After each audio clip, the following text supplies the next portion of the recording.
Now, I think there's no doubt that Russia would have dropped this reform plan that it's prepared to sponsor in 1913 to 14. There's no doubt it would have dropped it if and when it had seen it as being in its interests. As it happens, the Armenian reform plan became an irrelevance anyway because of the outbreak of the First World War. One of the first things, of course, that the Ottoman state does upon its entry into the First World War is to abrogate the reform plan,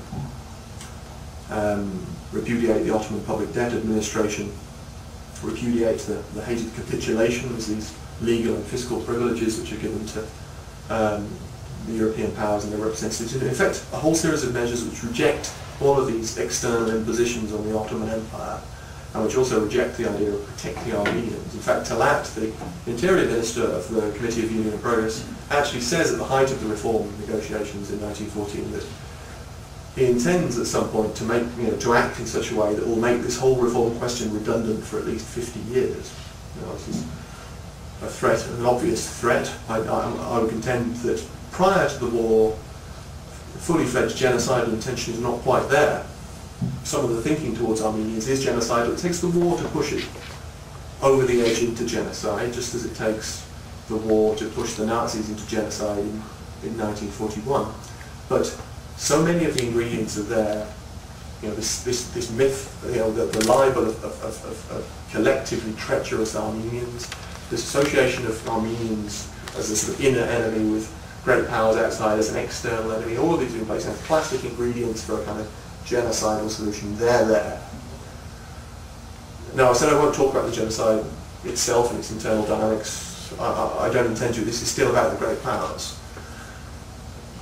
I think what's interesting, if one's concerned with assessing the moral responsibility and historical responsibility of the great powers, is to watch the way in which Britain responds, having been so significant in agitating this dynamic. It responds, I think, more or less in exactly the way you would expect, any seasoned Britain watchers would expect Britain to respond, with considerable fluctuation, vacillation, and not a small amount of bad faith. In the first instance, as the early massacres are happening from late 1914 and the early months of 1915, the British response, or non-response to the news of the murder of Armenians and Assyrians, is to say that, well, we've still got our eye on imperial communications and the loyalty of the empire during war. The last thing we need to be seen to be doing is making a fuss about atrocities by a Muslim state against Christians, when we are worried about Muslim sentiment in India, particularly. We'll keep quiet because we don't want to agitate the world's Muslims, especially since, with German support, the Ottoman Empire has declared jihad in the autumn of 1914, holy war, with the intent of agitating the Muslims of the British and Russian empires against their rulers. It's a very, very good reason for keeping quiet about atrocities against Christians within the Ottoman Empire. And this position holds the period of the main deportations in the summer and early autumn of 1915. From around September onwards, the British position changes, and it changes because it sees that, okay, there is this danger about inciting Muslim opinion, but there are also some considerable benefits to be gained from invoking the Armenian genocide on the international stage. And the most obvious benefit they can think of is that talking about what's happening to the Armenians is a very good way of not only of slurring the Ottoman Empire, but of slurring its ally Germany. This in turn could be a very useful method for appealing to America, which is neutral at the time, with the intention of bringing America into the war, a very important moral case for America coming into the war. So Britain suddenly decides that this is something it really needs to make a big fuss about. Much the same, well, a different series of dynamics occur in the aftermath of genocide, but before the war is over, on the Russian Revolution of 1917. With the Russian Revolution, the collapse and retreat of what's left of the Russian armed forces from the Caucasus area, the passage is really free for Ottoman troops and German troops to push through the Caucasus, push through the ethnically cleansed lands of eastern Anatolia, push into the Caucasus and and gain strategic ground there. Again, once again threatening Central Asia, but also gaining a key territory around the Black Sea region, vital for the war effort, killing Armenians in the Caucasus as they go. Britain is clearly concerned about this from a military strategic point of view, but it's also concerned about possible Bolshevization of the British Empire too, Bolshevik penetration of the imperial dominions, and it really appeals to the Armenians of the Caucasus, many of whom are refugees from eastern Anatolia itself in the genocide, attempt to sort of stiffen their resolve and make them fight on behalf of the Brits under a certain amount of British regional military leadership. A plan which doesn't work for all sorts of obvious reasons. But as part of this effort to stiffen the fighting resolve of the Armenians, make them fight in British interests, this is where we start getting real lip service paid to the idea of an independent Armenian state in the aftermath of war. The first lines of what later become the Sèvres Treaty are sort of drawn up in this period, promising the Armenians something in return for more wartime military service. But the cynicism of this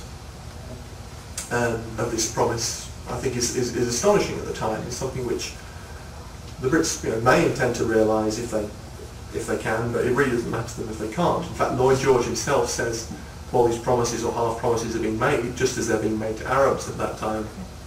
That these promises are to be regarded as a war move rather than a peace move, i.e. a piece of wartime tactics rather than a long-term strategic promise. The whole situation turns again in the aftermath of the First World War with the successful, from the Turkish point of view, the successful Kemalist revival. The nationalist movement under Mustafa Kemal Atatürk that fights off the Greek occupying forces and forces the Allies into revising the Sèvres terms which they're attempting to force upon the late Ottoman Empire, the new Turkish state, in the early 1920s.